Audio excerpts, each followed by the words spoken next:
Assalamualaikum warahmatullahi wabarakatuh. Saya Syahabuddin. Terima kasih banyak kerana anda berada di channel YouTube saya, dan terima kasih banyak jika anda telah tekan butang subscribe. Kalau belum tekan butang berkenaan, tekan butang itu sekarang. Jika ada video-video yang bermanfaat, insya-Allah akan ada di feed YouTube anda. Baru-baru ini viral isu seorang agamawan bernama Dr. Afifi Al-Kiti yang dikatakan telah masuk ke sebuah kelab malam di tanah Malaysia kita ini untuk berhibur. Video berkenaan memaparkan beliau bersama dua orang perempuan yang dipercayai didakwa GRO sedang bersukaria di dalam kelab berkenaan. Sangat seksi perempuan-perempuan yang berada di kiri dan juga kanannya. Manakala suatu sosok yang berupa macam wajah Dr. Afifi Al-Kiti sedang galak dengan gaya melayan pemuzik seperti sedang memukul drum. Tapi drum tu tak ada, drum angin saja. Ada juga hidangan yang kadang-kadang nampak macam seperti arak yang dihidangkan pada waktu berkenaan, tapi nampak macam ayam oren pun ada juga. Sekali pandang orang akan kata itu adalah Dr. Afifi Al-Kiti, seorang agamawan yang mempunyai jawatan dan bersahabat dengan orang-orang besar istana. Tetapi ada orang pertikai dakwaan berkenaan sekalipun tuan badan berdiam diri 1000 bahasa sehingga ke hari ini. Yang menariknya, semalam Ustaz Husam keluarkan kenyataan yang mengesahkan bahawa itu adalah Dr. Afifi Al-Kiti. Dia telah sahkan. Jom kita tengok video berkenaan sama-sama. Kedua tuan-tuan tentang gambar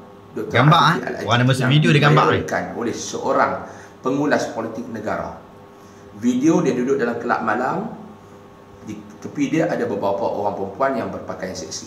Setelah kita selidik tuan-tuan, gambar itu adalah gambar program yang dilakukan oleh beliau dan tim beliau. Saya difahamkan oleh sumber yang rapat dengan beliau. Masuk ke kelab malam di luar negara, mengedarkan risalah-risalah dakwah, risalah Islam. Dan turut bersama dengan beliau difahamkan adalah isteri beliau. Bila sampai ini dia ada sekali bukan Islam, penduduknya bukan Islam majoriti, bergambar untuk aktiviti itu, bergambar sekadar aktiviti itu tuan-tuan, dikerat dalam posisi yang tertentu, diviralkan. Akhirnya ramai orang yang memaki beliau, menghina dan memfitnah beliau. Gambar tersebut juga diviralkan oleh beberapa individu yang sama dalam isu saya ini.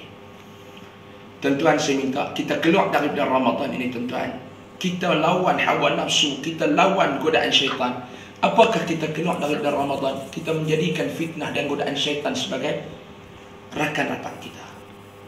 Saya minta kepada rakan-rakan netizen, sebelum kita menyebar sesuatu, sebelum kita memahami sesuatu, selidik dulu sumber yang tepat. Semak sebelum sebar. Itulah yang dikempen oleh Al-Fadil Ustaz Husam dalam video hari ini. Penyebar fitnah, bukannya penyebar sunnah ini. Assalamualaikum warahmatullahi wabarakatuh.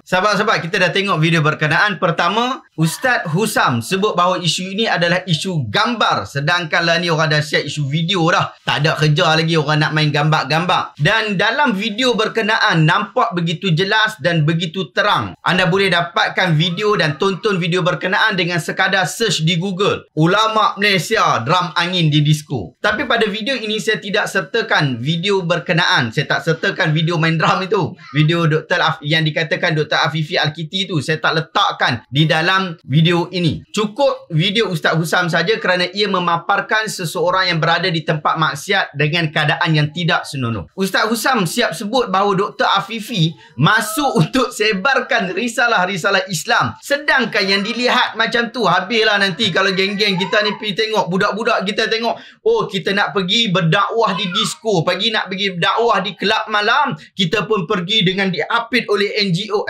pula, diapit oleh GRO belah kiri dan juga belah kanan dengan pakaiannya terdedah, lalu kita main drum angin. Tak boleh begitu, tak boleh kita biarkan benda ni. Disebutkan lagi oleh Ustaz Husam bahawa isteri Dr. Afifi ikut sekali dalam kerja dakwah berkenaan. Tapi yang tu kita tak dapat pastikan, sebab yang kita tahu dua orang perempuan seksi kiri dan kanan tu confirm bukan isteri Dr. Afifi Al-Kiti. Mungkin isteri orang lain. Jadi video berkenaan telah viral dan tersebar dalam masyarakat. Maka Dr. Afifi Al-Kiti selaku timbalan pengurusi jawatan kuasa tertinggi Majlis Raja-Raja mengenai hal ehwal Islam perlu bangkit menafikan atau meminta maaf atas perbuatannya. Nabi SAW sebut dalam hadis riwayat Abu Sa'id Al-Khudri radhiyallahu anhu. Nabi kata, "Man ra'a minkum munkaran falyughayyirhu biyadihi, fa in lam yastati' fa bilisanihi, fa in lam yastati' fabiqalbih wa dhalika adhaful iman. Siapa sahaja di antara kamu melihat satu kejahatan, maka hendaklah ia mengubahnya dengan tangan dia. Sekiranya dia tidak mampu, hendaklah dengan lisannya, lidah dia. Dan sekiranya dia tidak mampu, hendaklah dengan hatinya. Yang demikian itu, mengingkari dengan hati adalah selemah-lemah iman. Hadis ini adalah hadis yang sahih, riwayat Imam Muslim. Ada sebahagian orang minta saya untuk tak mengulas isu ini kerana ia bersifat dosa peribadi. Sedangkan kalau dia ni dosa peribadi, ia mestilah sesuatu yang disimpan dan disembunyikan. Tetapi apabila dibuat secara terbuka, ia tidak termasuk dosa peribadi lagi bang. Ia telah melibatkan masyarakat, melibatkan umat, melibatkan kita, melibatkan anak-anak kita. Kita tahu bahawa beliau ini, jika benar, adalah tokoh agamawan di Malaysia. Takkan kita nak pertahan tindakan seperti ini, atau takkan kita nak bela pula dia? Video ini sudah jelas-jelas menunjukkan seorang satu susuk tubuh, muka dan wajah Dr. Afifi Al-Kiti, melainkan dia menafikannya. Kita perlu sebutkan isu ini kerana kita tak mahu nanti anak-anak muda kita yang mahu nak berdakwah, beralasan mahu berdakwah di kelab malam, dia buat hal yang sama. Bahkan akan jadi lebih teruk jika mereka ada kefahaman macam Cik Siti Kasim. Tengok kenyataan yang dia sebut ni.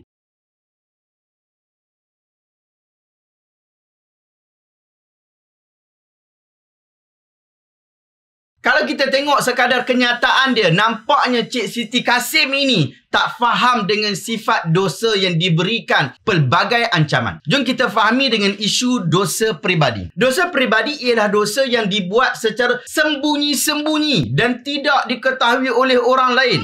Syariat menyuruh orang yang melakukan dosa peribadi ini untuk terus merahsiakannya. Bahkan jika diketahui oleh orang terdekat, lebih baik ia disembunyikan, tidak dibesar-besarkan. Kerana apabila dosa peribadi dibesar-besarkan, ia akan membawa orang lain bersama-samanya. Dosa zina sebagai contoh. Ia bersifat dosa peribadi yang sebaiknya dirahsiakan. Apatah lagi, ia dibuat secara sembunyi-sembunyi supaya orang tak tahu. Lalu dia pilih di tempat yang begitu rahsia, dibuat secara sembunyi-sembunyi dengan harapan ia kekal menjadi rahsia. Apabila kita dapat tahu ada orang yang berzina secara rahsia, kita tak perlu untuk memberitahu orang lain. Kita hanya perlu untuk menasihati dia dan membimbingnya untuk bertaubat. Tetapi apabila dosa zina itu tidak lagi menjadi rahsia, diketahui pula oleh orang ramai, maka ia dikhawatiri akan merosakkan masyarakat jika tidak dikenakan sebarang tindakan. Maka akhirnya penguat kuasa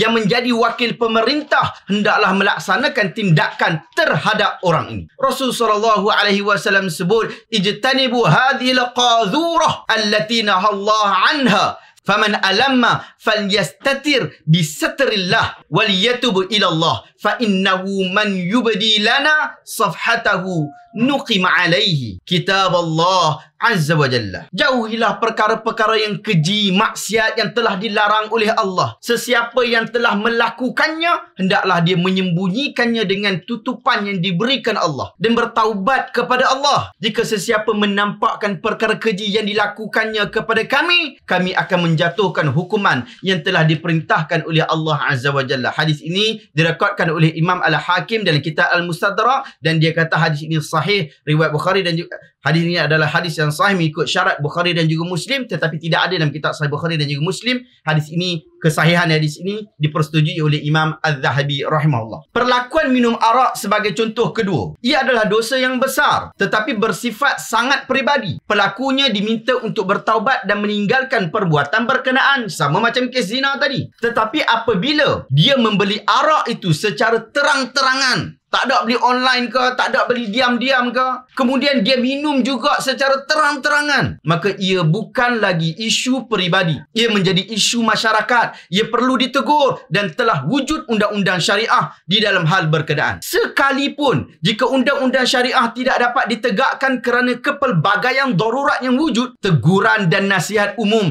tidak terangkat di dalam hal ini. Pemimpin masyarakat, agamawan serta seluruh umat Islam patut berusaha mencegahnya. Kerana mencegah satu kemungkaran akan mematikan semangat menyebarkan kemungkaran berkenaan. Sehingga akhirnya kemungkaran akan kekal sebagai mungkar. Benda tak elok akan dianggap sebagai tak elok. Kita, saya dan anda perlu memberitahu kepada sesiapa yang terdedah dengan hal ini. Perkara ini, perkara maksiat ini. Ini adalah perkara maksiat. Ini adalah benda salah. Ini adalah perkara yang berdosa. Tak kiralah yang buat itu adalah bapak jerung ataupun ikan bilis. Rasulullah SAW sebut dalam hadis riwayat Abu Dawud. Hadis ini adalah hadis yang hasan. Idza umilatil khati'ah fil ardi kana man syahidaha fakarihaha kaman ghaba anha wa man ghaba anha faradiyaha kana kaman syahidaha. Apabila dilakukan satu kesalahan di atas muka bumi ini,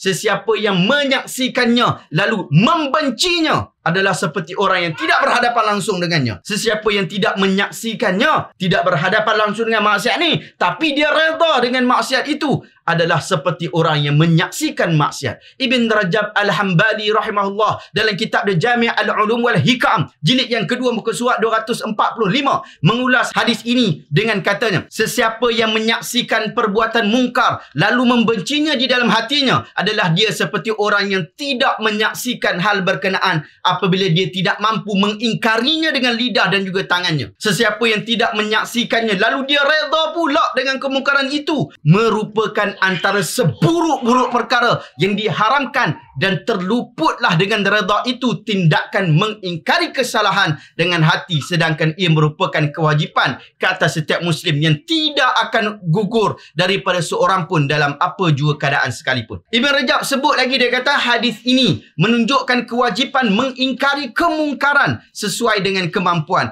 Pengingkaran terhadap kemungkaran hukumnya wajib kerana orang yang hatinya tidak mengingkari kemungkaran menunjukkan iman telah hilang dalam hatinya. Dalam isu bersukaria di tempat maksiat seperti disko dan pub, didampingi pula oleh wanita seksi di kiri dan juga kanan, ialah dosa yang tidak lagi bersifat peribadi. Ia telah menjadi dosa umum apabila ia dilakukan di tempat terbuka dan terdedah kepada cakap-cakap awam. Tidak ada usaha untuk sembunyi-sembunyikan hal ini, apatah lagi jika orang itu adalah panutan umat. Kesalahan itu sepatutnya ditegur oleh pemerintah, ditegur oleh pegawai-pegawainya. Tetapi jika pemerintah tidak melakukannya, perbuatan berkenaan layak dikutuk oleh orang awam. Kerana dimembangi, ia akan merosakkan orang lain pula. Jika benar dalam video itu adalah Dr. Afifi Al-Kiti, maka kumpulan NGO yang sebelum ini duk gebang mahu menuntut supaya timbalan Menteri Agama digugurkan, mereka paling patut membuat desakan untuk menggugurkan Dr. Afifi Al-Kiti selaku timbalan pengurusi jawatan kuasa tertinggi Majlis Raja-Raja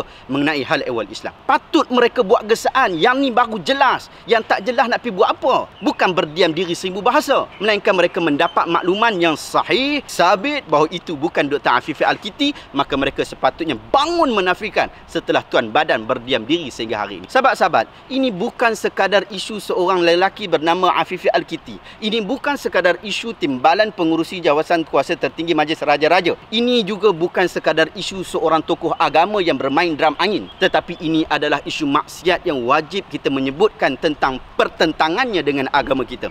Ini tentang kita menjaga diri kita. Ini tentang kita menjaga anak pinak kita daripada api neraka. Seperti mana yang Allah Ta'ala sebut dalam surah At-Tahrim ayat 6. Ya ayyuhalladzina amanu qu anfusakum wa ahlikum nara wa quduhan nas wal hijarah 'alaiha malaikatun ghiladun syidad la ya'suna Allah ma amarahum wa yaf'aluna ma yu'marun. Wahai orang-orang yang beriman, peliharalah diri kamu, peliharalah keluarga kamu dari api neraka yang bahan bakar dia adalah manusia dan juga batu.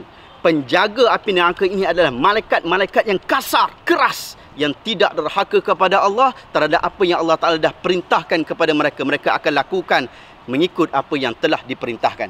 Sahabat-sahabat, saya cadangkan anda beli dan baca satu buku yang cukup bagus, ditulis oleh tokoh ulama Ahlus Sunnah wal Jamaah, iaitu Ibn Jauzi rahimahullah. Bukunya bertajuk Talbis Iblis. Isu-isu seperti ini dibincangkan di dalam kitab berkenaan, sehingga kita kadang-kadang terkejut. Rupanya iblis tidak memperdayakan kita dengan perkara-perkara yang berat. Kadang-kadang perkara yang kita nampak ringan diperdaya juga oleh iblis. Kadang-kadang diperdaya dengan ilmu, diperdaya dengan pakaian, diperdaya dengan perbuatan kita. Wallahu ta'ala alam. Adakah anda dapat sesuatu ilmu yang bermanfaat pada hari ini? Jika anda rasa video ini bermanfaat, tekan butang share. Semoga orang lain juga mendapat manfaat yang sama. Terima kasih banyak. Assalamualaikum warahmatullahi wabarakatuh.